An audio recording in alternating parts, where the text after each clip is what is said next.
A blessed Tuesday to everyone. And it's another day for all of us to meditate and ponder the word of the Lord. And today's Bible verse is taken from the book of Psalm 55, verse 22 and 23. Cast your cares on the Lord. He will sustain you. He will never let the righteous be shaken. But you, God, will bring down the wicked into the pit of decay. The bloodthirsty and deceitful will not live out half their days. But as for me, I trust in you. And in Tagalog, ilagak kay Yahweh iyong suliranin. Aalalayan ka at ipagtatanggol rin. Ang taong matuwid, di niya bibiguin. Ngunit ang bulaan at mamamatay tao, O Diyos, sa hukay sila'y itapon mo. Hindi magtatagal ang buhay nila sa daigdig. Ngunit tanging sa Diyos, ako ay mananalig. Today's Bible verse is the continuation of our daily Bible verse yesterday.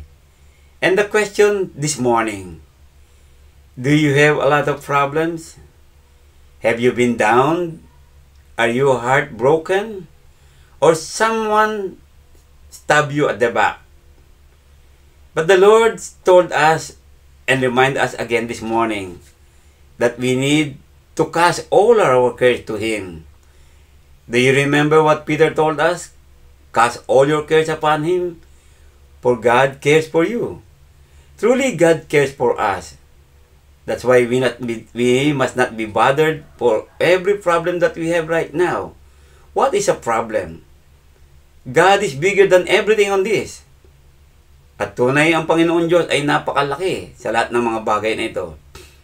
Opo, lahat tayo may suliranin, may problema, nakakaranas ng tayo po ay sinasaksak patalikod, sinasaktan, nasisiraan.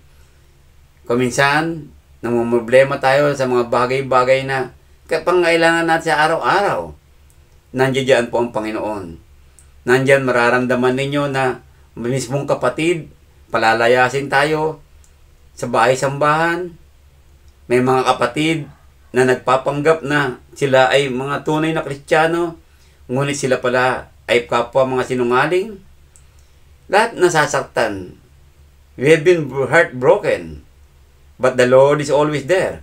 And God promised to us that we will not be shaken if we are righteous in His sight.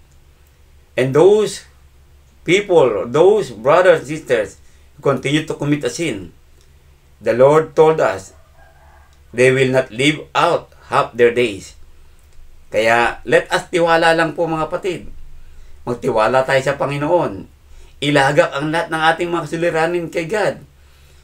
So, kayo po na hindi pa po tumatanggap kay Kristo, tanggapin na po ninyong Panginoon.